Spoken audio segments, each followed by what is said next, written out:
Welcome to Tia's Table, where we talk about making fitness and wellness doable for busy women like you and me. Looking for healthy meal ideas, workout motivation, and good conversation? Don't worry, I got you, girl. Sit back, grab a snack, and let's have some girl talk. Hey, girl, hey, welcome to season 4 of Tia's Table. I'm Tia, a certified nutrition coach and group fitness instructor. I help women develop healthy habits that align with their health, wellness, and fitness goals. Right now in the app, we are wrapping up our very first 75 Hard Challenge. It has gone so well. I have so enjoyed hearing all of the ways people have grown and progressed over this challenge. I love hearing about the results and the things that you all have learned about yourselves during this challenge. And I cannot wait to celebrate us all on September 28th, which is the last day for 75 Hard. Girl, if you're in the app, in that group, and you can hear the sound of my voice right now, just know you did that for 75 days. You didn't take any days off. You ate well, you worked out twice a day, you drank all that water, you got all that sleep, you read all those books. Girl, and you have the photos to prove it to yourself. I love this so much. Congratulations to all of us. Now, before we get into the main reason for my call today, I want to kind of do something a little bit different for Tia's Table. Normally, I give some type of recipe or I talk about a meal that I had that was really good, and I'm not even going to hold you too long on this. I made a pot of white chicken chili yesterday to celebrate, the turn of the seasons. And I've been eating that since I made it. So right now I'm in white chicken chili heaven. I put a little dollop of plain Greek yogurt on the top. I drizzle it with some homemade fresh salsa, and it is just so good. Oh my gosh. And I had been craving this for weeks, but couldn't really bring myself to make it because I'm my family eats they like traditional red chili. And whenever I make the white chicken chili version, people are always kind of womp womp. I thought we were having the red. And because of that, I don't make it often. But I went ahead and made myself a pot yesterday, and I'm so glad I did that for myself because it has been everything that I really thought it would be and everything that I also needed it to be to feed that craving. That recipe has very little to no salt in it, except for what comes in the chicken broth. And if you salt your chicken to season it, which I highly recommend you doing.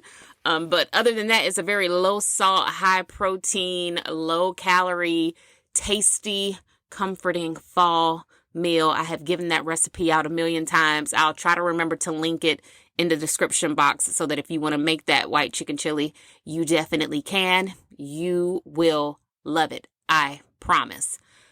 But for Tia's Table today, I kind of wanted to give out some of my fridge and pantry staples. I know on this next challenge that we're going to have, one of the main focuses will be nutrition.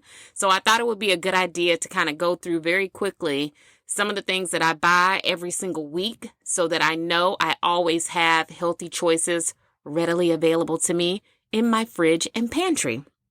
So here we go.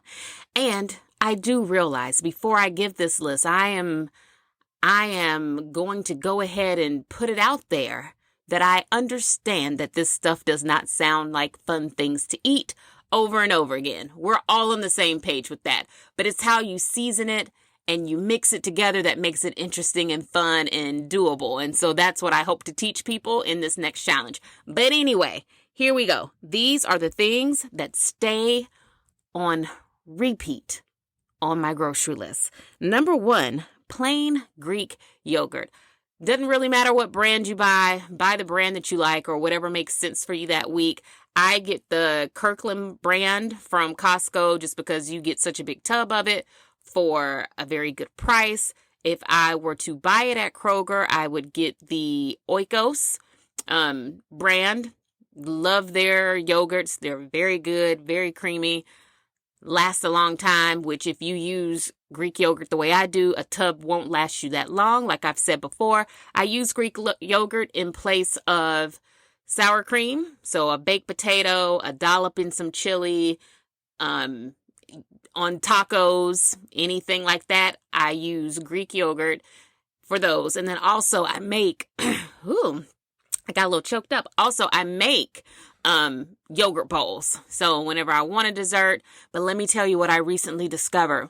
If you take a few tablespoons of fat-free or sugar-free, it doesn't matter because they have the same numbers nutrition label-wise. Take a few tablespoons of Cool Whip, fat-free or sugar-free, and if you add it to your yogurt and you stir that up, it'll make it a lot airier and like a fluffier yogurt, and it sweetens it. So it knocks out some of that tangy and tartness that people don't seem to like about plain Greek yogurt. But gotta buy your yogurt. Next up, chicken breast. Make sure you're getting the thin cut, boneless, skinless, because those cook the fastest. You can cook that in an air fryer in like less than 15 minutes. You can also cook the entire pack in a skillet. If the skillet is hot and it's ready, you can do that in less than 15 minutes in a pan. Love having well-seasoned chicken breasts ready for me because the possibilities with that one are endless. So I don't think we need to go into the millions of ways that you can eat a chicken breast, but make sure you're buying them and make sure you cook them when you buy them. See, the thing with the chicken breast is as soon as we get it home from the grocery store, go ahead and clean it all up and go ahead and cook it. Once it has cooled down, chop it up, put it in a container, and that way it's ready to go for you when you need it. And people will say like, oh, but by the end of the week, isn't it gross? If your chicken breasts are lasting the whole week, then I would wonder what else you're eating during the week as far as like proteins go. Yeah, like it shouldn't last you all week, but especially if other people live in your house, like feed them to your kids as a snack, make them little bento boxes, like the stuff you do for you, do it for them. And that also helps for some of this produce and food to like make it back out of the house. And it gets everybody eating a lot better too. There you go. So you also want to get salmon and tuna. I get the individually packed pouches of tuna. They're always like $1, or you get like 5 for $7 or whatever the deal is in the grocery store. But I get the foil packets of tuna, keep those in the pantry. And then I also get the packs of salmon fillets that are individually wrapped, and you just keep them in the freezer. Whenever you need a piece of salmon, take out the one, thaw it out, cook it. Is done in like minutes, right? Love those. What I love about those 3 animal proteins is that they tend to take on flavor really, really well. They stay juicy and they're like fun to eat. Some other options that you definitely could get, it's just that I don't make them as often. Shrimp are good sources of protein. But see, my hang up with shrimp is I feel like when you open the bag, you got to be willing to like thaw out and cook the whole bag. And that kind of gets to me. But if you're a shrimp girly, girl, get shrimp, cook that how you want to. I feel like that would make a good bowl. Like if you sauteed some shrimp and added it to a bowl, that could be very hibachi, something that sounds like it could be really good. And then most recently, my best friend talks about scallops, like often when we talk about like seafood, right? And I could remember hearing her talk about scallops. One day in the store, they had scallops on sale. So I was like, oh, she's always talking about these and how good they are. Let me try making some at home. And while my first attempt at making scallops did not go how I thought it would, some of them, the cook was inconsistent. Okay, so let's start there. The cook was inconsistent, but the ones that turned out good were great. They were so plump and juicy and like well seasoned. They were great. The ones that turned out like little rubber fish meatballs still tasted good, but the texture was just a little off-putting. But it's okay. It wasn't so bad that I told myself, oh, I'm never making scallops again. I actually bought some more of them and I plan to try them again. You get really great protein in a serving of scallops. And I want to say it was maybe 11 grams of protein for whatever they say the serving is. But because you're probably going to eat more than the serving, because I don't know a grown person that could survive on only 2 scallops, it is my thought process that people are going to eat more than that. So you probably will end up eating like 20 something grams when it's all said and done, when you make your plate like an actual person would, right? Okay, so those are some of my favorite animal proteins.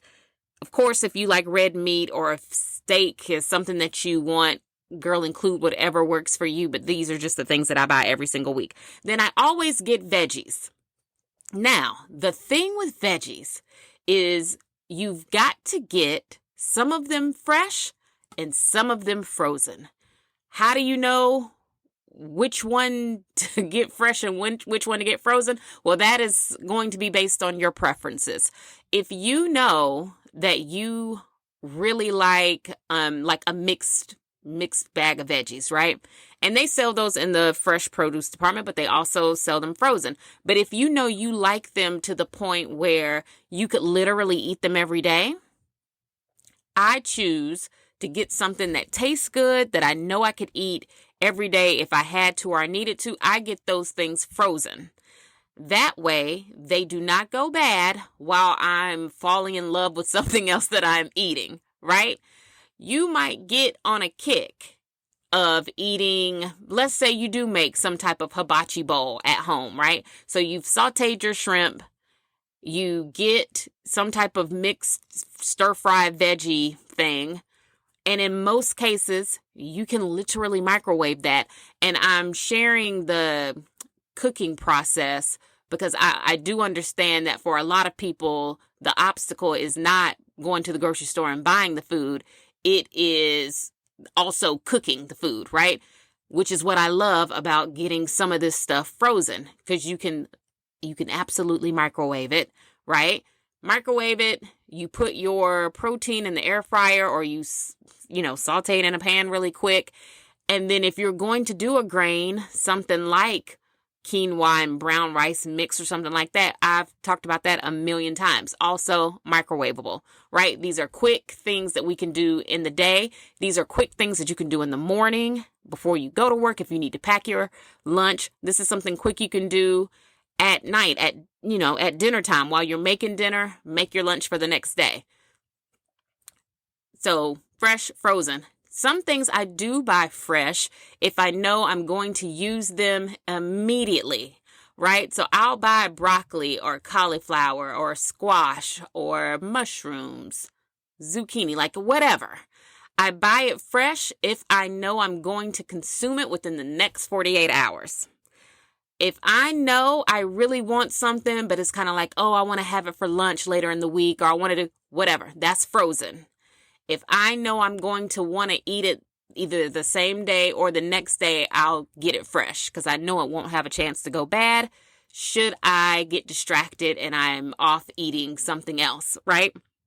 So pick the veggies that you like and buy those. There's a really good one that I get at Costco that I'll have to maybe put in an email that I need to send out. I'll put a picture of it in an email and send it out, but there's a really good mixed veggie. It's fire roasted, and it's like broccoli, some zucchini, peppers, onions. Like, it's a nice mix of things in there, and it literally goes with everything. Try to find options like that taste good and are really just fun and interesting and colorful to eat anyway, and that'll take a lot of the prep and guesswork out of your plates for you as you move through the week. The next one is fruit. Every single week, I buy bananas, strawberries, Honeycrisp apples, and cuties. Some of this stuff is definitely for my kids, but because it's here and it's readily available to me, absolutely. When I'm home during the day and I feel like I'm hungry, I need a snack or whatever, I do get a piece of fruit because it's sitting out on the counter in a bowl. And I don't have to make it or cook it. So I'll grab for things if if the options are there for me.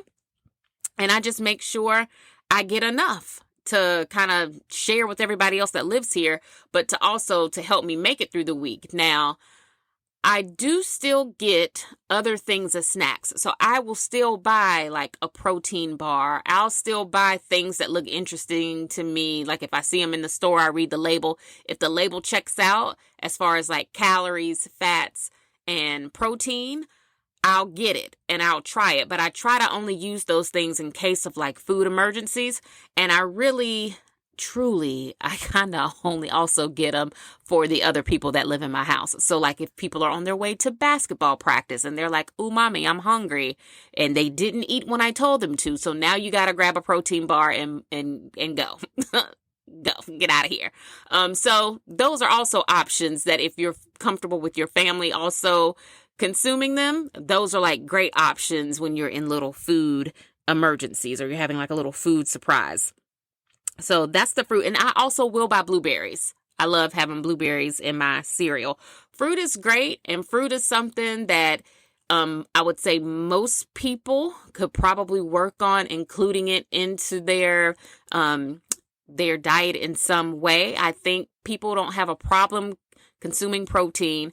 People definitely don't have a problem consuming like potatoes and rice and things like that. I feel like people do okay with veggies for the most part, but I feel like fruit is one of those things where maybe people probably eat it maybe with breakfast, maybe as a snack throughout the day, and that's a strong maybe. But for the most part, I feel like fruit is kind of like a little unsung hero, but it does a lot. Fruit is a great source of carbs. Fruit is a great source of fiber, and those are two things that your body needs real, real bad. So don't forget to also get your fruit and then make sure you're like prepping it and eating it. Cereal and oatmeal. Pick whichever one you like or you're in the mood for, and make sure you always have cereal or oatmeal on hand. Why do I say that? Well, number one, again, the fiber. If you pick a really good cereal or a really good oatmeal, you already know the fiber is there. Some days you are better off for starting your day with like a lot of carbs. Maybe instead of focusing so much on protein, if you're listening to your body, if your body feels sluggish or tired and you know you slept well, like the night before, you know you should be well hydrated, consider giving your body some extra carbs to see if that doesn't like stimulate you and help wake you up, right? And I personally really love the Morning Summit cereal. It tastes good, it's good for you. I add fruit to it, and that's amazing. I use oat milk with my cereal. But I get some people like a hot cereal, and if you like a hot cereal, well then, no one needs to tell you about how to make oatmeal and how to make it taste good, but definitely have one or the other. And those come in really clutch on the days where you know you have to eat breakfast, but you don't want to cook. Speaking from my own experience, because I make breakfast for several different people every single morning, sometimes by the time I'm able to make my own breakfast, when I mean to tell you I'm over it, I'm over the stove, I'm over I'm over it, and I'm like, let me just eat a bowl of cereal so I can move on with my day. That's exactly what I do. So always try to have either cereal or oatmeal as a plan B for the days where you feel like everything else is too much. Another great thing to always have on hand is a really good multigrain bread, which I like the Heart Healthy Arnold bread, or the Carb Balance Mission tortillas. Now, both of those are great. I think the multigrain bread gives you more protein in a serving, or like if you use 2 slices of bread, let's say you make a sandwich or something like that, you'll get more protein with the actual bread, but both of them are great. What I love about the tortillas, though, is that the tortillas are a little bit more carb friendly.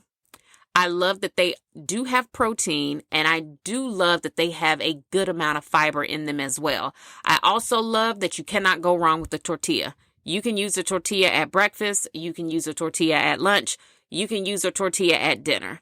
If you have been eating chicken breasts in a million different ways all week long and you have just enough chicken breast left and it's like Friday and you just feel like over it, but you also don't want to buy food for whatever reason, if you have tortillas and you have chicken breasts, girl, you've got chicken tacos. And I don't know about anybody else, but I am always in the mood for either a taco or something taco adjacent like a taco salad. Period. I could eat nachos, tacos, taco bowls, burrito bowls, whatever we want to call them. I could probably eat that every day.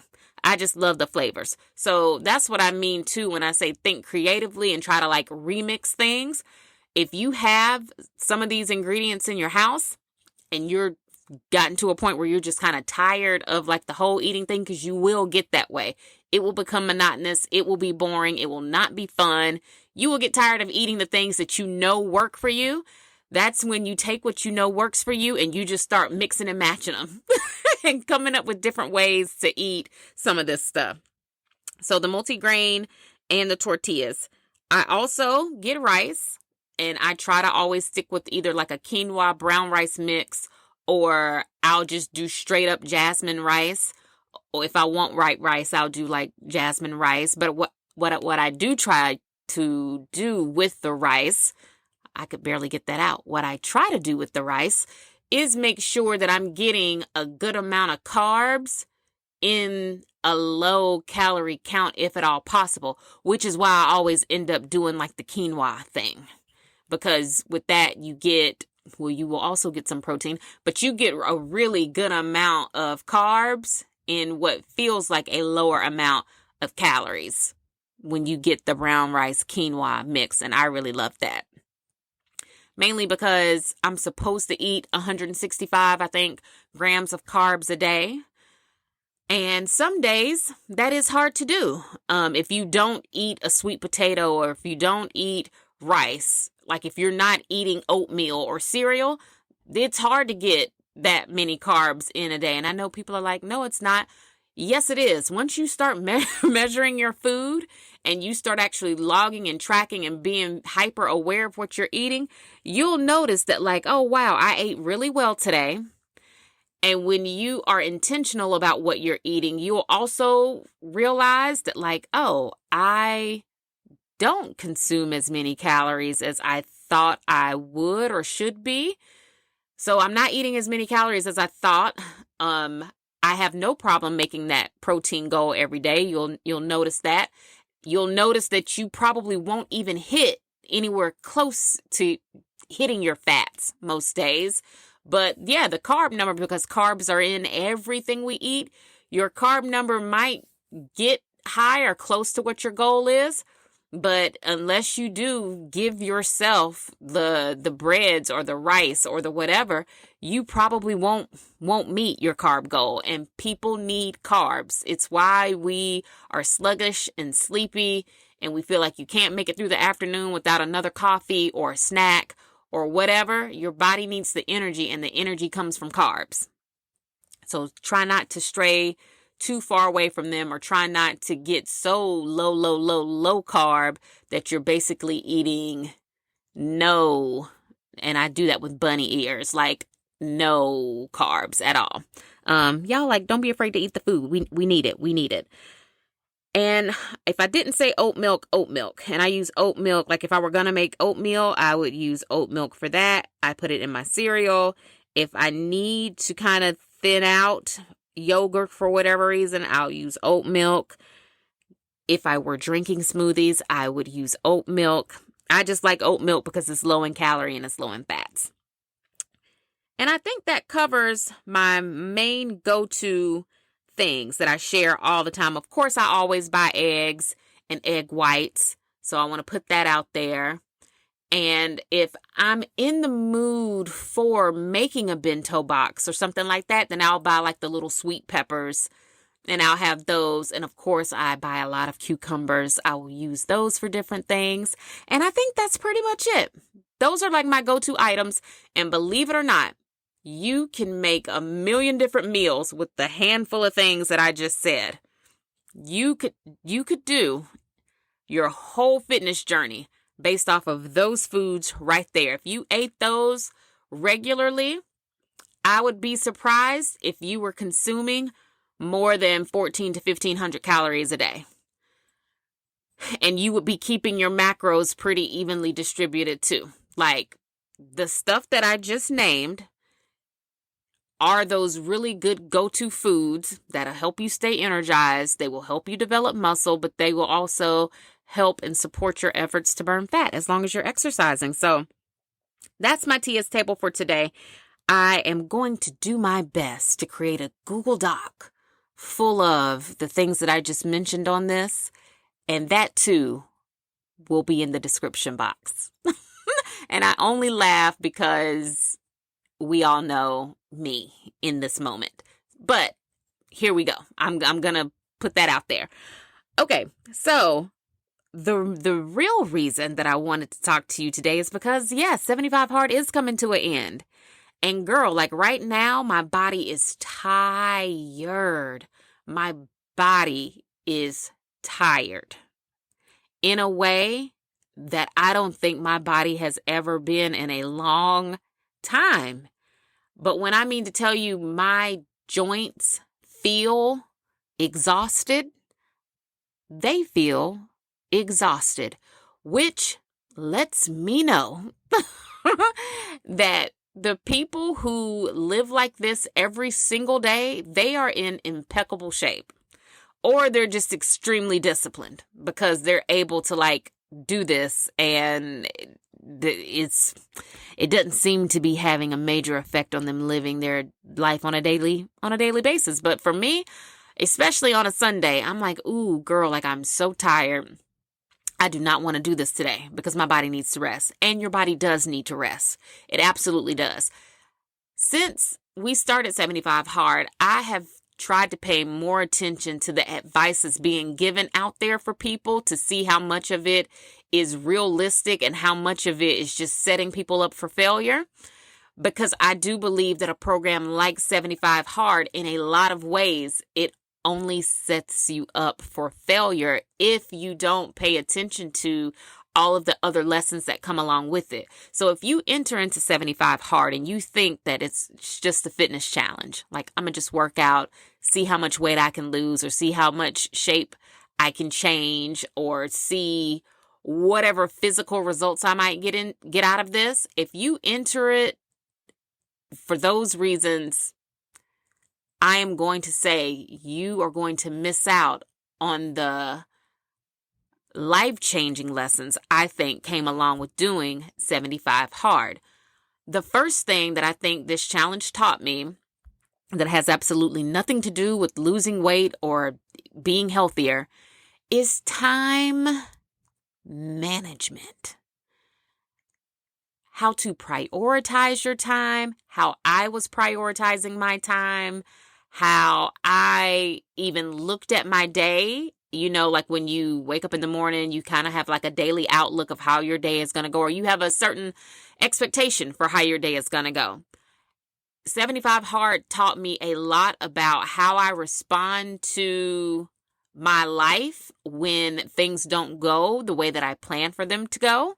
And a lot of times, let's say if I tell myself like, oh, at 9:00, we're going to work out. But then something happens. Somebody needs me, or I get a phone call, or like whatever. If my time is thrown off by more than 30 minutes because of how the dominoes are stacked up in my day, I have learned now that 30 minutes is enough to derail my entire day.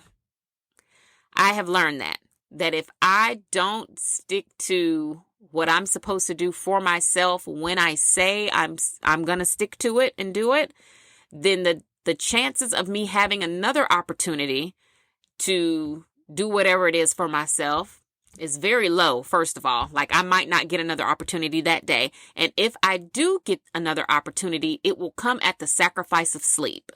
So that's one of the biggest things that I've learned for myself doing 75 Hard.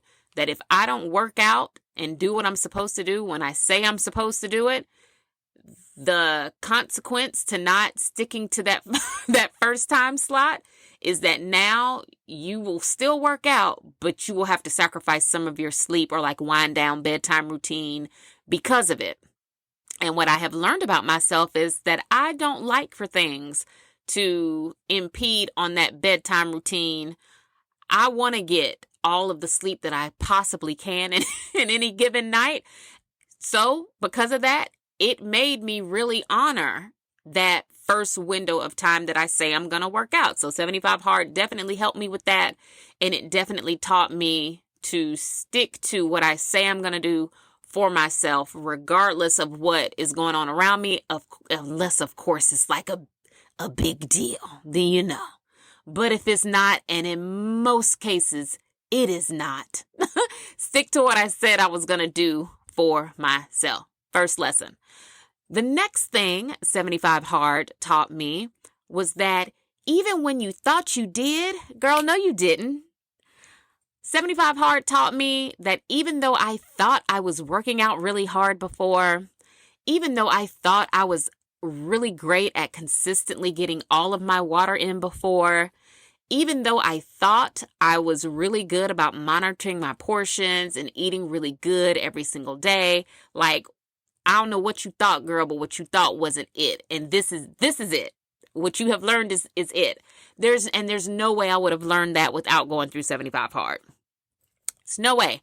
I was telling a friend a few days ago, I'm like, I just walked around like all day. I had been to like 1 million stores and I had been walking all day. I had been walking for what felt like all day. And I was like, ooh, I still haven't done my workout today. So when I get home, I know I already got to be close to 10,000 steps already. So let me see how many, steps I still need, because that's going to determine how long this walk is. I checked my watch and my watch is like, oh girl, like you've only walked 3,500 steps. And I said to myself, well, I don't know how that could be, because I've been to Target, I've been to Marshall's, I've been to Home Goods, and I have also been to Costco. I have walked in all of those parking lots round trip. And I have walked around this house for what felt like all morning. How is it that I still have only 3,500 steps? And that is what 75 Hard taught me. It taught me that even when you thought it was one thing, it wasn't. Even when you thought you were measuring out that food right and you thought all of that was going the way you needed it to go, girl, it wasn't. Even when you thought you were drinking enough water every single day to help yourself avoid being so sore and like the buildup of lactic acid, or just being hydrated enough to make it through all of these outdoor walks every day, like, girl, no, There have been days where I'm like, ooh, it's like 8:00 and I've only gone through like 2.5 liters of water.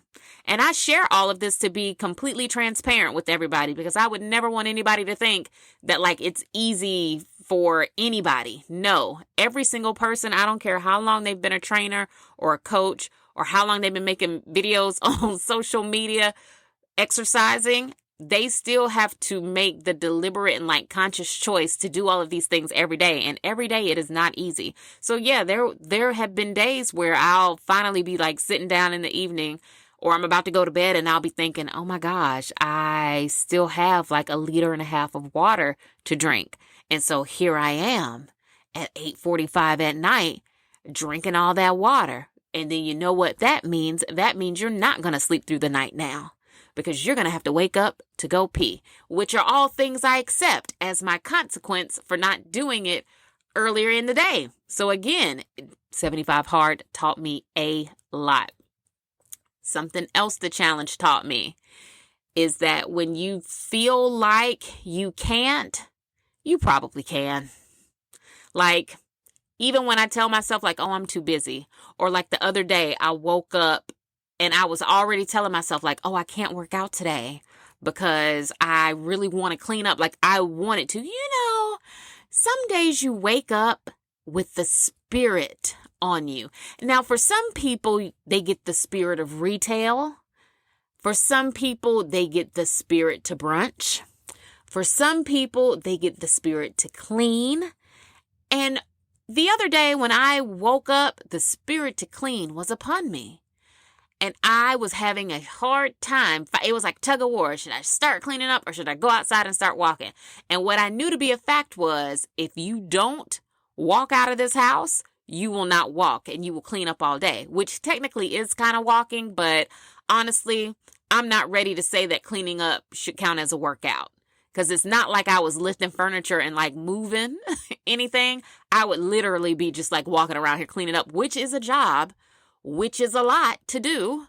But I don't know if fairly, I don't know. I think it would convict my little fitness spirit a little bit if I tried to be like, oh, cleaning definitely is like my workout. No, it's not. So But when you wake up and you're like, your mind is like set on doing something else, then that makes this whole hour and 30 minutes that you're supposed to dedicate to 75 hard feel like a lot, because you just don't want to do that and you'd rather be doing something else with your day or with your time. So 75 hard has taught me, just because I tell myself I can't, that's just a moment that I need to work through until I get to the yes, right? So I would say, oh, I can't work out today. I got to do so-and-so, or I can't do whatever. I can't make it to that workout class because I got to stay close to home, or like whatever. But what I've learned is, but if you just take a second and take a breath and walk yourself through why you're telling yourself you can't, once you walk yourself down that path, what typically happens at the end of that yellow brick road is the truth. And the truth is, Tia, you just feel tired and or lazy. I'm not sure which one. And really, girl, you got to push through, because you're doing this with a group of women and everybody's doing it. Which brings me to something else that 75 Hard taught me, and that community really is everything, which I knew that before. But really, when you're doing something with people and y'all can all be on one accord, that it kind of sucks, but it's the best thing that's ever happened to you, it makes it a lot easier to get to the yes for yourself. And I have so enjoyed that. I have so enjoyed messaging everybody and being like, oh my gosh, girl, like it is day. First of all, none of us know what day it is. We're all saying different days, but we'll be like, oh my gosh, girl, it's day 68. Are you not tired? Like, girl, I'm tired. I haven't even walked yet. And I would be like, oh girl, well, I walked earlier because the other day I walked late and it was the worst decision that I could have made for myself. So I think we have all learned similar things too. And that's been very fun and interesting to me, that we all kind of collectively have agreed that like, oh yeah, first thing in the morning is where it's at. Go ahead and get all of this stuff done as soon as you can. And then it like frees you up physically and mentally for the rest of the day. And you do get a chance to like recover and rest all for the rest of the day. But yeah, I would say that having that community support and having just the camaraderie there definitely made this a lot easier. And I would like to think that in other areas of life, if women had that same support, we would find the experience to be very similar. I think when you're not the only one going through something that, you know is good for you, but at the same time, like, why does it take all of this to be healthy and or fine? Either one. Seeing people talk about this online, and people trying to say that like, oh, you shouldn't be working out just for the physical results or rewards from it, and them kind of like shaming people who aren't doing it solely for health. Like, those people aren't your friends. Get rid of them. Delete their phone numbers out of your phone if you're hanging out with people like that. If every time you say like, oh my gosh, like I'm feeling so much better about myself, or maybe you say like, oh my gosh, I was able to run 3 miles in like 35 minutes, which is like knocking some time off of my pace, or anytime you say anything that celebrates these wins, whether they're scale related or not, if the people around you are not celebrating you or making you feel good about the healthy choices that you're making, get rid of those people. Which is probably easy for me to say, because y'all know I'm an Aquarius, and we turn around and we don't even know it anymore. It never existed after we turn around. But for some people, I understand maybe that emotional thing is like they're a little bit more. And if that's the case for you, then you might have to start compartmentalizing your life, which I think is great. I think it's wonderful when you have fitness friends. And maybe that should be a topic for a podcast episode in and of itself. But then also, I don't think I'm the expert subject matter, or what do they call it? Subject expert matter person. I'm not that for that, because I'm just not. But I think that should be a thing. We should have fitness friends. And people, well, how would you even know if you're someone's fitness friend? I'm almost certain that I am someone's fitness friend. Anyway, so a fitness friend is like the person you meet at your Pilates class. You don't talk to that girl outside of Pilates, but you see her every morning at 9, or you see her every morning or every evening at 7. Y'all come in there, y'all small talk before and after class. Y'all do the class. and you say like, girl, I see you next time. Maybe y'all start going next door to get a smoothie or a salad before or after class or something like that. You text about class. Like, girl, what'd you think of that playlist? Or what'd you think about that instructor? Dang, girl, class was hard today, but I'm going to see you bright and early tomorrow morning. Like, everybody needs an accountability person, whether it's someone like me who does it for work or someone just like in your life that's truly rooting for you and they want to see you succeed and reach these goals that you have for yourself and for your body. Something else 75 Hard taught me is that really you could be a gym girly, but you could also be a home workout girly too, and it's all going to be the same. It's all going to be the same, but let me tell you something. Dumbbells, first of all, they should be sold as a set because who is buying just one? That's the first thing. The second thing is, as long as you are willing to buy dumbbells, you never need to go to the gym. What I have really loved about this experience doing 75 Hard is that number one, I did all of my cardio for the most part outside. I only did my cardio inside if it was raining or like if it got dark and I didn't make it outside like before it started getting dark, or if it was a day where I was doing like double cardio, so I did an outdoor walk, but then I came inside and either did an indoor walk or like rode my bike or something like that. But for the most part, I have done all of my cardio outside and I have done all of my strength training for 75 Hard at home in my house. I don't have like crazy equipment either for the workouts that I did. I primarily used dumbbells for that.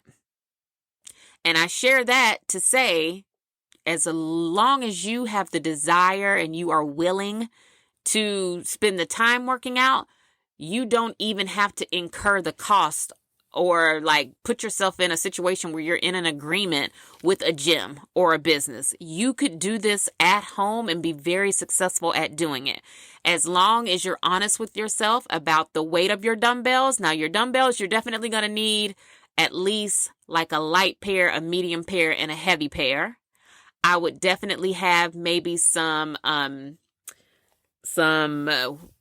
bands, like the resistance bands that you can put around your thighs. I would definitely maybe have some of those. But then other than that, as long as you have those 3 sets of dumbbells and a yoga mat, you don't need the gym to get super crazy results.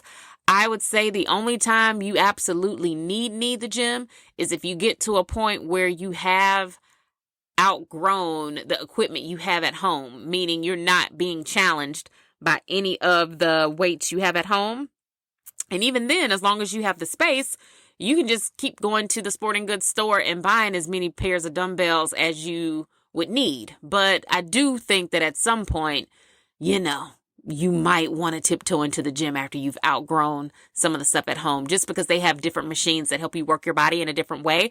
But just getting started, you can definitely have success at home, which is something that I think I already knew, but 75 Hard kind of reminded me of that. Like people don't need the gym.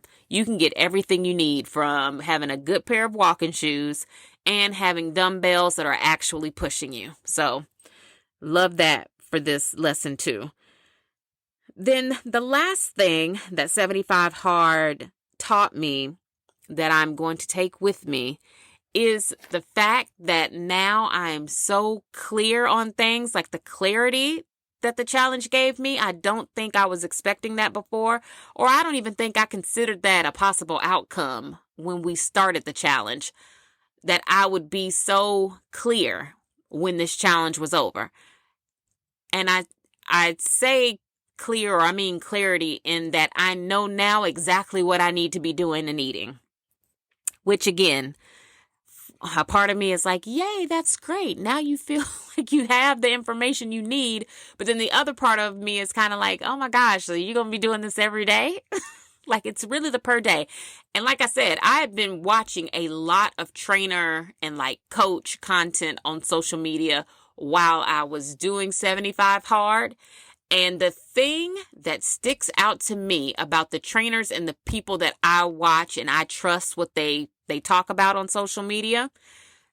It is a phrase that has been said millions of times, but maybe I wasn't giving it the respect it deserved. I wasn't placing enough value on this phrase.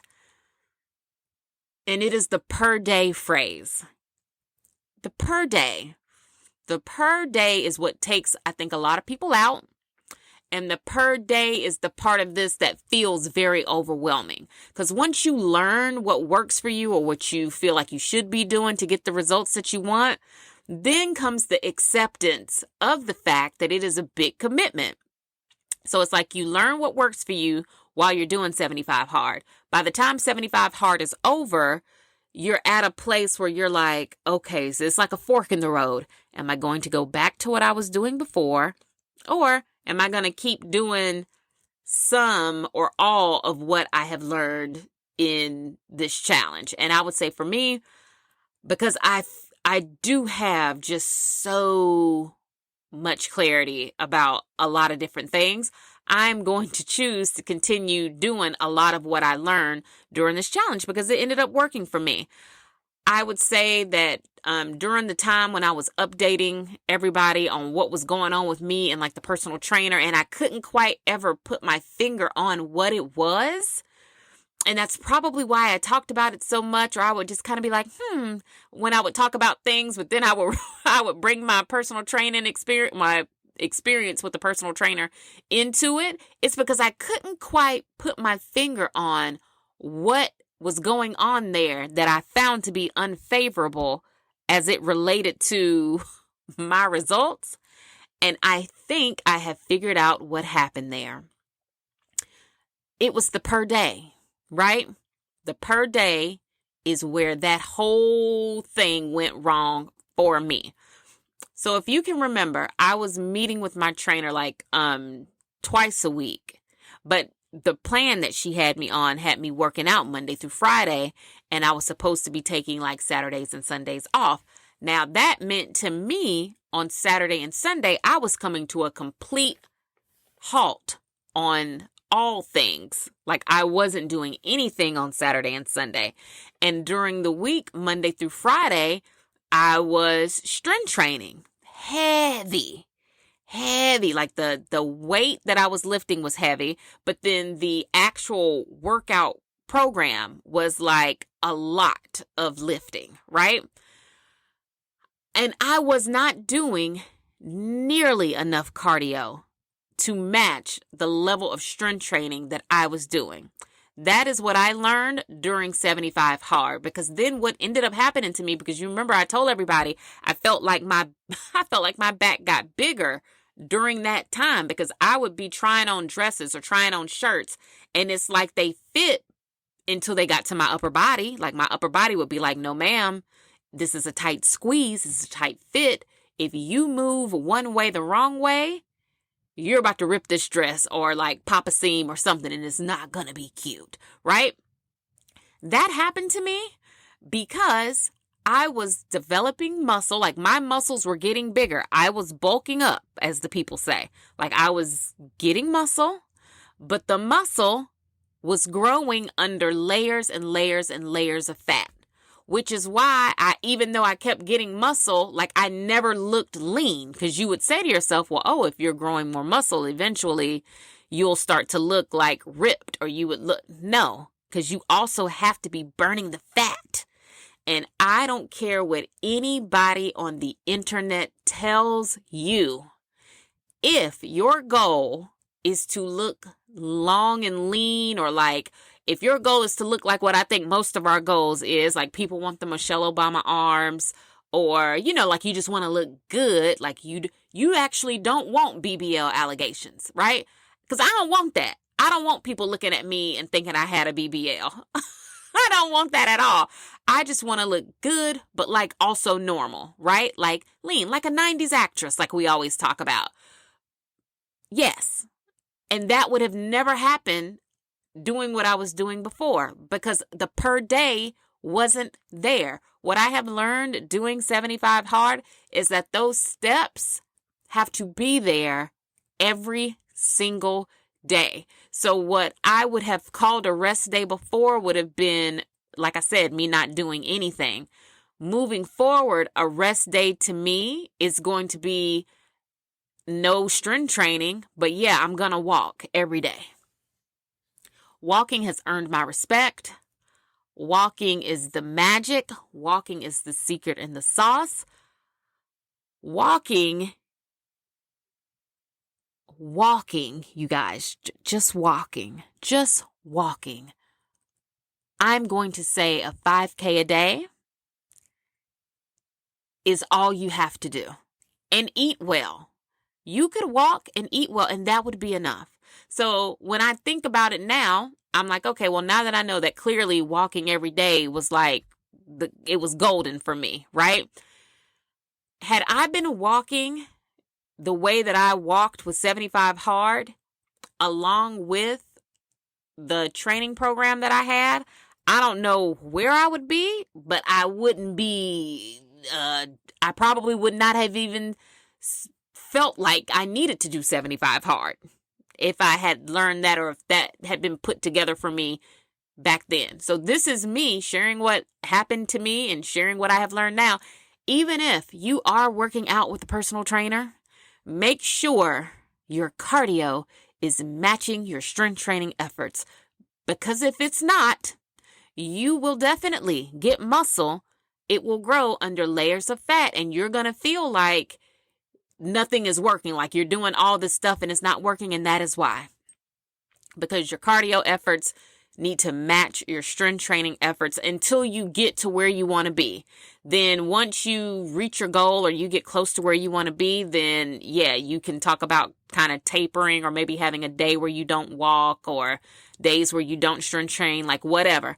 But until you get to where you want to be, we should be walking every day. And that is what I have learned from this. Personally, I'm like 12,000 steps a day seems to be my sweet spot. Like that's where I normally end the day, somewhere right under 12,000. So a goal for me would be to start walking 15,000 steps a day, right? Whatever your step count is at the end of each night, if it is below 10,000, every day, the goal should be to get at least 10,000 steps, right? If right now you're cruising at 10,000 steps every day and you get a little more, maybe you're getting 11,000, 12,000, 13,000 steps, up your step count to 15,000 and see if that doesn't like help your efforts at all.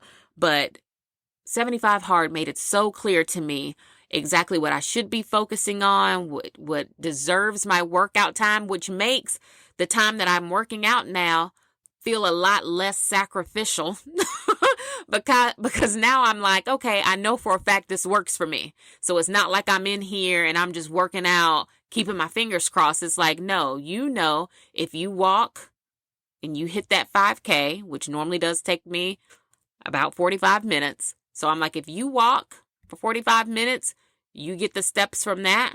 You allow your life to give you additional steps, and then you strength train using dumbbells, and you make sure that even that training is still organized somewhat. And so what I had been doing is I had been doing like an upper body day, a lower body day, and then like a total body day. And then all the other days out of the week, I would do Pilates, I would do core, I would do yoga, and I would ride my bike. Like I would just kind of pick whatever I was in the mood to do that particular day. And just that routine right there, my body has loved it. That along with eating the stuff that I told you about before. So if you are thinking about doing 75 Hard, if you're thinking about doing it January 1st, which I'm going to host it again at the beginning of the year, if you're thinking about it, consider some of the other lessons that you might get from it that aren't necessarily like physical or fitness related, because you will learn so much about yourself during the challenge that I think I can comfortably say that I think is something that most people, if you are at a good place in your life where you feel like you're healthy enough, I would say give it a shot, because it's only going to teach you things about yourself. that you didn't think were possible. And I think that is worth the 75 days. So, okay, let's talk about the next challenge and what we can expect and how that's going to go. So the next challenge starts October the 1st. They are running all together, right? The next challenge starts October the 1st and it ends at the end of November. It is a step challenge, meaning our goal every day will be to get a certain amount of steps. And then it is also a nutrition challenge. I will be teaching people how to eat according to their numbers. And I will be like answering your questions as you have them, but we'll actually have like scheduled class where I will have the food scale and we will sit and learn together how you can eat your numbers consistently so that you can see results as you're working out. Because based on the question box that I put on Instagram, most people need food ideas and then they need to know how to break the food down to help them meet their numbers every day. Meal ideas, I feel like I have lots and lots of those and I try to share them every day in Instagram. But I've also like put meal bundles and little ebooks and things of that nature together. Those are all available on my website. If you're listening to this and you want to go see some of my favorite Instagram meals or you want to see some of my favorite recipes, those are all at tiavfitness.com. For the purpose of this particular upcoming challenge, it's going to be more, I would say more customized to you because while you might have similar nutrition numbers as somebody else, typically no two people are like exactly alike, and no two people have the same food preferences. And surprisingly, I'm always kind of caught off guard by people who don't know that you can definitely get to where you want to go without changing what you're eating.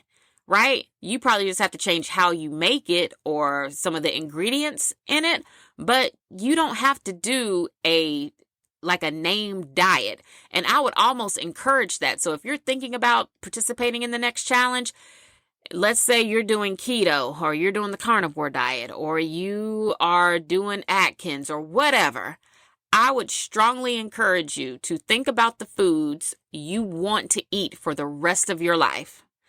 Think about those things, maybe start jotting down what you feel your food preferences are. And by food preferences, I mean the actual foods themselves, maybe the actual flavors that you do and don't like. Let's say you are a sweets person. Let's say you don't like spicy things. These are all things that you should write down and you should consider. Let's say you don't consider yourself to be a cook. Let's say you and that air fryer, y'all go together, right? Y'all are tight. That's cool. Think about that because that means you want to pick things to eat that air fry really, really well, right? Just think about all of those things. And once you have your numbers, like your calories and your macros, we will go through the classes and I will be able to answer your questions and help you figure out how to make the things you already like to eat also work for you when it's time to feed yourself for like the fitness side of things. And I feel like we can all do that. So that'll be hosted in the app and you can start signing up for that as early as Monday, the 23rd, September 23rd. I will close registration probably that Friday night. To participate in this challenge, there is a cost for it. It's $25 a month for October and November. So it'll be $25 for October, $25 for November. It's $50 in total. And that includes access to the app. That includes being able to message me whenever you need to. That includes the classes that we'll do together as a group. That includes me giving you like my personal like grocery shopping list. And that also includes in the app, you get meals pushed out to you based on your numbers. And that group of meals actually comes with its own shopping list. And all of that is right there for you, like in the app. If you're currently an app user and you didn't know, that the meals already came with the grocery list. Like, girl, when you pull up your meals, look at the top of your screen and there should be something that looks like a little notepad. If you click on that notepad, that's the grocery list for the meals you're looking at on your screen.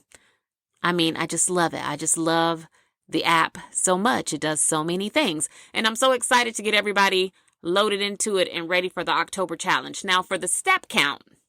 The step count for the October-November challenge is going to be 15,000 steps per day. And that's per day, heavy on the per, meaning each. Each day in October and November, we will be walking 15,000 steps a day. If you want to participate in the challenge, but you feel like 15,000 is a lot, you can definitely do 10,000 steps a day if that is a goal for you. So in order for 10,000 to be a goal for you, that means you're currently getting probably like 8,000 steps or less each day. Then you make 10,000 your goal. If you're getting, I would say 9,000 steps or more each day, 15,000 is a great goal for you. I'm so excited for the next challenge. It's going to take us right into the holiday season. We'll wrap up the year in December, and then in January, I don't know if I can do a drum roll. And in January, we will kick off another 75 Hard and the return of my newsletter. Now, I tweeted I stitched. I don't know what people on Threads call it, but I shared a joke on Threads the other day. Someone put up a thread that said, what went away, but like, girl, ain't nobody said a word about it. And I quoted it and said my newsletter, laugh face, laugh face, laugh face. And people have been responding to me about that. And number one, yes, my newsletter went away and no one said a word. No one said a thing. But then after I shared that, people wrote me and were like, no, I noticed it was gone. I just didn't say anything. But we love your newsletter. What's going on with it? And I needed to take a break from the newsletter, but it's going to come back in 2025, and I'm very excited about that. I just want to make sure that the things that I'm sharing and the things that I'm doing, they make sense. They are things that you can, actually learn from. There are things that you can, take with you and apply them and, use them in your everyday life. So the food and the workout thing, I hold it near and dear to me. I'm very passionate about it. But I would say that my first love is media of all sorts. I like consuming media. I like the creativity and the production that goes behind it. And I like sharing stuff when I feel like I've actually had the time to think it through, which is why social media probably isn't where I shine, because I'm ooh, that's got to be a daily thing. But I know the girls plan out the content and then they push it out, which is a whole thing we don't have to get into right now. I say all that to say I'm trying to get better with all of it. Some of it is a little bit uncomfortable for me. So if you see me sharing things on Instagram and TikTok, support your girl. Because the more I feel people actually saw this, the more I'll feel like I should allocate more time to doing this, because it's actually helping people. Same with the newsletter. I'm bringing it back in a way that is going to be exciting for me creatively. And I hope people respond well to it. And I hope y'all love it and enjoy it, because I actually like writing the newsletter. So I'm very excited about that too. I feel like that's enough church announcements. Now let's get into the random mess, because I feel like there is a lot of that. And I feel like I don't even know where to start. From Shannon Sharpe to P. Diddy to Cardi B. It's a lot going on out there. First things first. Ew, Shannon Sharpe, ew. And at this point, this is kind of late news, but people are saying that he purposely went live because he has some type of brand deal with a sex enhancement drug of some sort. I don't know. But what I do know is that it never needed to be that. Truly, when you are a Hall of Fame football player, I think people just take your word for it. Men don't need that much. They didn't need you to go live in order to sell them that pill. You could have been yeah, man, I've played in X amount of Super Bowls. I was the MVP of this. I was all pro that. And this is what I use. And you could have just held it up at the end of your podcast episode. And we all would have been oh, okay. And I'm sure people would have supported it and people would have bought it. We never needed to meet Michelle. We never needed to meet her. And the fact that you not only introduced us to her in that way, but then you went and made merch with her name on it really gives me the ick about you now, Shannon Sharpe. And I don't know if I can watch Nightcap or like your podcast anymore. And that kind of sucks for me because you really did become like a journalist. I'm going to drink some water. And I don't mean journalists like Barbara Walters. I mean, you really became somebody that at least Black celebrities felt comfortable enough coming to, sitting down and like divulging all. I have yet to see a clip of somebody on Shannon Sharpe's show, and it didn't make me be like, oh, I want to watch that. Like, his guests have been very interesting, very fun. The conversations seem very like casual and relaxed. And he had a really good thing going over there. Now, he didn't lose his job. Him and Ocho Cinco are still cutting up.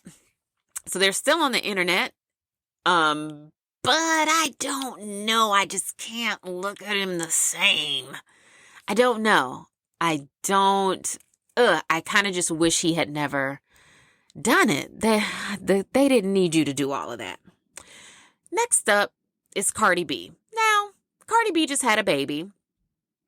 And she posted maybe like 2 weeks after she had the baby that she was already like waist training and working out because like she needs to hurry up and like snatch it all back together. And to that I said, oh my gosh, I imagine that her having on a waist trainer 2 weeks after giving birth is like squeezing juice out of a lemon. And you just sit with that for a second. Because there is no way after having a baby, 2 weeks after having a baby, no less, that I would be wrapped up that tight without it being some level of pain and discomfort. And maybe she's in it. And that's why I say to myself all the time, everybody wasn't made to have that baddie BBL body. Because if we knew what it really took to maintain that or get it, most of us wouldn't be willing to do it. And if that's what she's got to do to stay that tiny, oh, I already know I can't do it. I can't do it because I can't wear a waist trainer on a regular day, like when it's nothing happening to me. You, Cardi B, were able to give birth, baby fresh. And you said that you have been wearing your faja, which I see people talking about that on TikTok all the time. And I'm like, what is the difference between a faja and a waist trainer? I don't know. They look the same to me. They look like they do the same job. You are wrapped up tight. And I'm just like, the pressure that famous people must be in, I could never. I wouldn't be a good celebrity because I could not. Now, some of the stuff that I have been watching on TV. First up, Selling Sunset. Not too much time on them because all they do is talk about the houses that they sell. And we don't really ever see them sell the actual houses, but we know that they're doing it. The drama on this season between Chelsea and Bree really rubbed me the wrong way. And I'm going to tell you why. Now, last season when this show was on, people gave Bree such a hard time about being one of Nick Cannon's baby's mamas, right? And while I would have to say that that's probably something that I would leave off of my personal resume, Bree doesn't feel the same. So she is quick to tell you, like, yeah, like Nick Cannon is like her family. I don't know what kind of relationship they got, but she always talks about him like in a good way. Like, you're not going to hear her say nothing bad, at least not on camera. You're not going to hear her say anything bad about him or their family dynamic or none of that. Those women last season, though, really tried to dislike her and they tried to drag her through the mud, specifically Chelsea. And Chelsea said a lot of bad things about that girl and her family, right? When Chelsea was doing this last season, no one came to Bree's defense, even though they all claimed to be friends with both. We're friends with both of you guys. No one came to Bree's defense. And whenever Chelsea would say these awful things about Bree, people would kind of be, you know what their expressions said?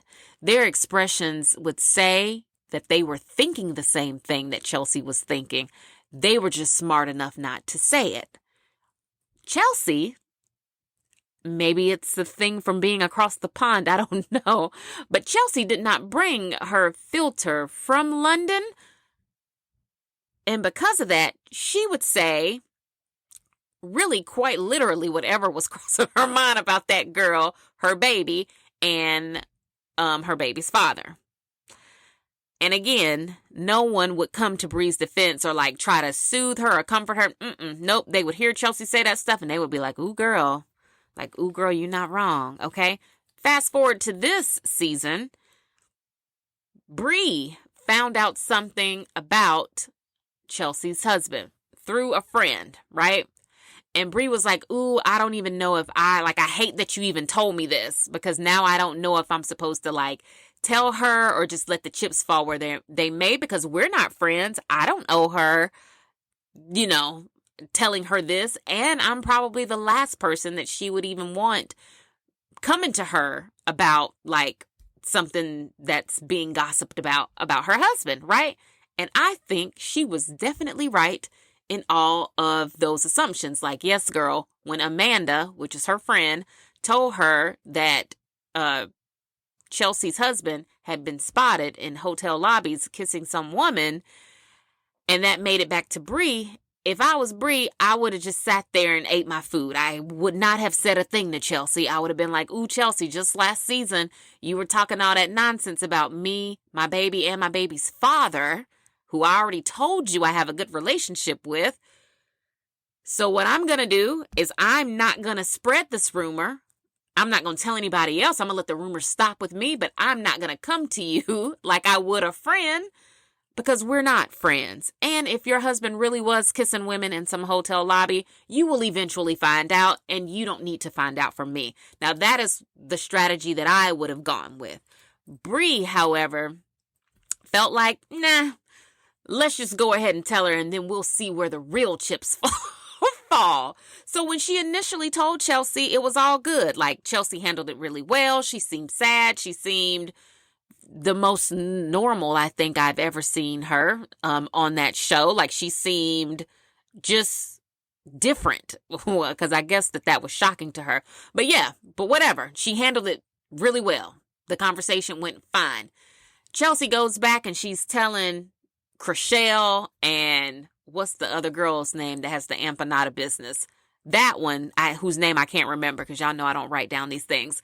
She's telling Chrishell and that other girl about the conversation and what Bree said. And one of them says to Chelsea, well, how do you know that wasn't her plan to bring this to camera? And she makes it seem like it's something that it wasn't. And they plant that seed in Chelsea's mind. And now all of a sudden, Bree is like a villain because she told her. And that's why I'm like, if the girl wasn't your friend, you should have just sat there, accepted that tea for what it was, ate your food, and just know to yourself, well, she will find out, but she won't be finding out from me. Because, girl, no one, you didn't have to tell her anything. But what happened when she told her, those two friends that are also supposed to be Bree's friends completely turned on her and was accusing her of being like this awful person. And because Bree is like for real, like she's really that girl, she was kind of like, well, if you don't want to be my friend anymore because I told her something that someone brought to me, then we really weren't friends anyway. And then the two girls didn't understand that. They're like, oh my God, I can't believe she doesn't want to be our friend anymore. Well, no, honey, I can believe it. I can believe it because last season, when the same thing was being done to her, y'all didn't come to her aid and defense the same way you're coming to Chelsea's. So it's really giving y'all really aren't her friends anyway. And hopefully she has learned that and she moves on. We'll have to see what happens when they bring these real estate moguls back to our televisions next season. Something else that I've been watching online, Mormon Wives, the Hulu show that's following like the mom talk Mormon wives that live in Utah. Not too much to say there except for that, oh my gosh, people actually live like that. Number one. Number two, it blows my mind that they don't think some things are bad, but then some things they just like completely let go, as if they've like kind of racked and stacked what sins are okay and what sins are like partially not as bad. And they don't see them all as equal. That kind of like blows my mind. And then also, these women are young, like they're in their 20s and they're married with like multiple children. And I don't know how old the husbands are. Some of their husbands are much older, but I'm just like, ooh, this is a hard watch for me, because a lot, like on one episode, the girls go to Vegas for someone's birthday and they go to a Chippendales performance, and like their husbands get so mad about it. One husband threatens divorce. This girl is 24. I think her name is Jen. Now she's crying on the girls' trip because her husband is calling, fussing at her from God knows where. And it's just kind of like, oh, honey, you're 24. You're 24 and you're a cute 24. Like, and you seem like you got your head on your shoulders. And all of y'all have already said that you're the breadwinners in your family. And I think her husband in particular is in medical school right now, or he's in some kind of school right now, but either way, like, she's the breadwinner. And I'm like, I get that your faith is what it is, but you need to listen to some of these your other Mormon sisters that are telling you that, that you don't have to do nothing he says. Like, he's literally your same age. And while you were at Chippendales, he was gambling. But why y'all not talking about that? Why is the focus all on you going to Chippendales? Doesn't seem fair to me. If you like reality TV show that's going to be kind of like head tilting, kind of like, oh, I didn't realize people really live like this. And then, but also with that, oh my gosh, element to it, you'll love that show. You'll love it. And I think it's still a couple seasons left, or a couple episodes left before they wrap the season. I have also been watching How to Die Alone on Hulu with Natasha Rothwell. I think she's so funny. She literally saved Sonic 2 hands down by herself. She carried that movie. She has a new show on Netflix. And so far it's good. It's cute. I feel like they've done a good job introducing the characters to us, introducing Natasha's character to us. And a friend of mine was telling me about how she doesn't think she likes Natasha's character on this show. And I can completely see how one would get to a place where you're like, ooh, I don't even think I like her. But I'm hoping that there's going to be a lot of growth for her character as the season continues. Because I think right now there are only like 5 or 6 episodes up there. And I'm hoping that by the time they wrap the the first season, that we'll have a different perspective on who her character is. But right now, yeah, they're painting her to kind of be a mess. And I get the premise of the show is that, like, yeah, she has this freak accident in her house and she quote unquote ends up dying alone. But the show, I think, is kind of trying to develop a character arc for her. And the beginning of the arc kind of paints her kind of being a little messy, which we kind of don't like, because all of the characters she's ever played before this have been, you know, the characters that we've liked. Like on Insecure, she was the one that kind of like held that group of friends together. Like, she had the most sense out of all of them. So I think if we try not to compare her character from Insecure to this, maybe that helps it out a little bit more. But also, her character on this show has done some pretty interesting things. But at the same time, Natasha is such a good actress that she makes the show very enjoyable. So check that out if you haven't. And then lastly, by now we all know Puff Daddy was arrested. We all have seen the photos from the raid. Ew. We all know that things aren't looking too great for him. They got him in there, and I don't think they're going to let him out for bail or anything like that.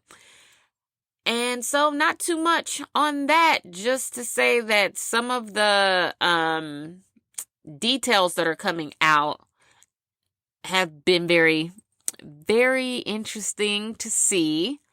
I don't know how true it is, but people say like the book Kim Porter was writing has been leaked to Amazon and people have been buying it and like reading it. I have not bought it. I have not read it only because I'm like, how real is this? Like, is that really her diary or her book that she was writing? I don't know. But I will say that some of the excerpts that I've seen shared online make me just feel that much more heartbroken for her. Yeah, like he's just awful. So yeah, we'll all have to wait and see how that case turns out. There is one person in particular that has been rumored to be like called in for questioning, and I'm very interested in that storyline. I won't say who it is yet. Let's see how things progress all throughout this coming week. If they put any more snippets out there about this particular person, and if they are named as an actual, I guess, defendant or suspect in this case, then I'll name it once like the media has named this person. But I just have to say that if this is true, then I've always known it. But I just can't talk about it yet because I don't want y'all coming to me about it, because I know y'all will be like, how dare you? But if you think you know who I'm talking about, girl, let's discuss the mess together, especially if you feel like I feel. Hit me up in my DMs because I would love to hear someone else's opinion about why they think or where they wouldn't be surprised that this person was involved in all of that mess. And then lastly, I just want to say rest in peace to James Earl Jones, Frankie Beverly, and Rich Homie Quan. I feel like celebrity deaths always come in threes, do they not? And I feel like I'm also missing somebody, but I can't remember who it was. But whenever a celebrity dies, I'm always like, ooh, who are the other two people? Because I do feel like celeb deaths always come in threes. Think about that. And if you go and you do a search and you start to notice that it is like in threes, like it'll be somebody one day, somebody the next day, and then maybe 2 days later it'll be somebody else, all in the same week, then you'll get the little goosebumps that I always get. But I'm just always like, ooh, that, last week was tough, but I kept waiting to see like who it was going to be. And I think Rich Homie Quan was first, then maybe James Earl Jones, then Frankie Beverly. I saw the Frankie Beverly and Maze tribute that Usher did in his all white with his fur. That was really, really good. I've seen the all white parties people have been having all over the place. His music transcends, I think, generations. Like, it's just good quality music. And I don't think you can even be alive in this day and age and not know Before I Let Go, at the very least, like Before I Let Go. Joy and Pain is so good. Happy Feelings, like such good music. So that's sad. And I know they were on tour right now too. Frankie Beverly was. He was actually on tour. I don't know if his tour had wrapped, but I know he was currently touring. So, that's sad. Sad, sad, sad. Also, we are the new adults. And that is more frightening than it is sad. Because I think when you take people who have lived through, I was a senior in high school when 9/11 happened. And you just if you just start at 9/11, let's do that. Let's start at 9/11 and just kind of work our way through all that has happened since then. We are the new adults. We are tired. We are fatigued emotionally. I think gave out of care. We ran out of cares a long time ago. And for most of us who are millennials, and what is that, Gen X? Or is it Gen Z? I don't know. Whoever came before the millennials, I think all of us are in agreement where we just feel like we've had enough. Like we've had enough and we are just looking forward to some regular, normal times. With that being said, I hope you have registered to vote. I hope you have a plan in place to vote. I hope you have already taken that day off work if them people didn't close the office down so you could go vote. Hope you already have arrangements to do that. Help the people around you find their way to a polling place.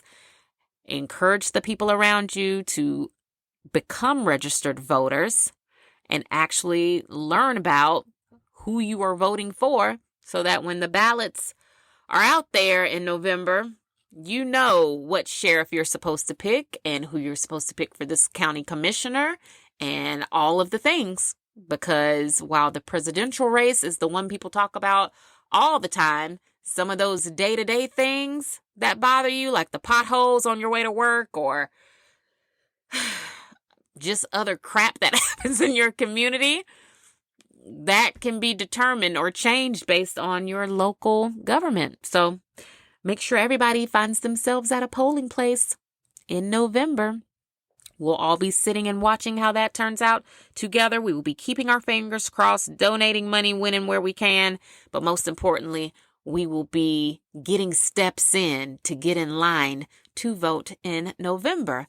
Well, I think that's it for this episode of Tia's Table. Welcome to the 4th season. I'm so excited to see where things go. Sometimes I do feel like I get up here and I ramble a little bit, but girl, it's fine. We'll make it. We will make it. We will make it. I think that's what makes our little space in the podcast world so special, because we get to connect in a way that doesn't feel too heavily produced. I'm hoping that is the way this all comes off. Look for me, girl, on social media. I'll be updating things with the meals, with the challenge registration information, making sure everybody is where they need to be and want to be on October 1st for the start of our Food and Steps Challenge. I'm so excited about that. Remember, when you're out, compliment someone, say something nice to them. Don't compete, don't compare, don't complain. What God has for you is for you. And never knock another woman's hustle. I'll talk to you next time, girl. Love you. Bye.